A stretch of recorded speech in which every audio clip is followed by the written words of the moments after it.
जो ये कन्वेंशन हुआ आप देख रहे हो कहीं सालों से आप देख रहे हो हमें कितनी तकलीफ है ट्रांसपोर्टरों को। तो ट्रांसपोर्टर इकट्ठे नहीं हो रहे थे। छोटी सी कोशिश थी ये कि हम इकट्ठे हो जाए और एक कन्वेंशन करें जिसमें हम कामयाब हुए। लेकिन मकसद ये है, आप परसों से देख रहे हो बजट में हमारा कोई नाम निशान नहीं है। हम ही टैक्स दे रहे हैं, हम ही सब कुछ दे रहे हैं, लेकिन हमें क्या मिल रहा है? हमें कुछ वापस नहीं मिल रहा है। सिर्फ अब क्या जो नई हुकूमत आई वो क्या करे, वो फ्री गाड़ियां दे रही है। ठीक है, दे दे, लेकिन वो ये कहें कि अगर वो फ्री गाड़ियां दे तो जो जिन्होंने गाड़ियां लाई वो कहाँ जाएंगे? उनके साथ क्या होगा? ये तो केजरीवाल ने भी दिल्ली में किया था। अब अगर आप फ्री दे रहे हो तो इसमें तेल में बढ़ोतरी क्यों कर रहे हो? आप क्यों बढ़ोतरी हो रही है?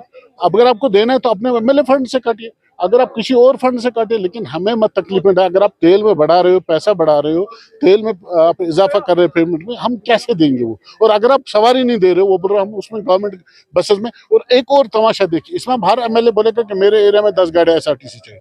आप हर डिस्ट्रिक्ट में देखिए, वहां गाड़ियां है, ऑलरेडी है। जो प्राइवेट अभी तक जो सबसे ज्यादा यूथ जो बेकार है वो ट्रांसपोर्ट में से मुंसलिक है। लेकिन अब अगर गवर्नमेंट ने ऐसा किया तो वो जो यूथ है वो जो ट्रांसपोर्ट का किस तरफ जाए? अब हर जगह अगर ये एसआरटीसी फ्री कर रहे हैं तो ठीक है, दे दे, लेकिन हमें ही क्यों लूटा जा रहा है कि नहीं अब आप इसमें तेल में हम पड़े? वो इससे बेहतर है कि आप अपने जेब से दीजिए। अगर आपको कुछ लोगों को तोहफा देना है तो अपने जेब से दीजिए। आप हमारा गला क्यों काट रहे हैं? हमारा रोजगार बचाने के लिए आज जो आने वाला वक्त है इसमें आप देखेंगे कि अगर सरकार ने होश के नाखून ना लिए तो शायद इससे बड़ा एजिटेशन शुरू होगा। जो कन्वेंशन हुआ ये छोटा सा कन्वेंशन था। ईद के बाद हमारा जो बड़ा कन्वेंशन होगा जिसमें सारे जितने भी JNK के सभी होंगे, और वो आप देखेंगे कि वो कितना बड़ा होगा। लेकिन आपके माध्यम से मैं सरकार को एक अपील करूंगा, आप बेशक दीजिए, फ्री की दीजिए, किसको क्या देना है, लेकिन ख्याल रखिए इससे मुंसलिक जो ट्रांसपोर्टर्स है उनको ख्याल में रखा। आप ई बसेस बोल रहे हैं हम डिस्ट्रिक्ट में चलाएंगे, आप चलाइए, लेकिन पहले जो वहाँ के रिप्रेजेंटेटिव्स हैं उनसे बात कीजिए। आप एसआरटीसी दे रहे हैं, लेकिन बात कीजिए, टाइम टेबल कीजिए, उनको कोई नुकसान ना हो, वो बेरोजगार ना हो जाए। आप अचानक असेंबली में उठ के ये मत कहें कि हमें ऐसा करना है। तो हम आपके माध्यम से गवर्नमेंट से रिक्वेस्ट, तकलीफ है तो हमें बहुत है, अगर हम बैठने के लिए बैठे तो दिन रात हम ऐसे बैठे।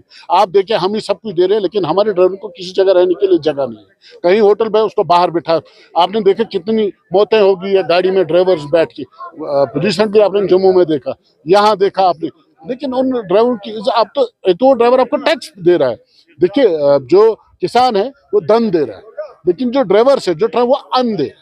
लेकिन धन वालों को तो इज्जत मिली, लेकिन अन्न वालों का नामो निशान ही कहीं नहीं होता। इसलिए हमने तारिक आमिर साहब से कहा कि आप कल असेंबली में इश्यू उठाए कि ऐसा ना करें कि आप सबको मार डालें। या तो आपको मारना है, एक साथ ही मारिए, आप धीरे धीरे हमारी जान ना निकालें। इसी वजह से आज ये कन्वेंशन की एक कड़ी है, ये इसी की कड़ी है कि हम एक साथ इकट्ठे हो जाए और इस पे बात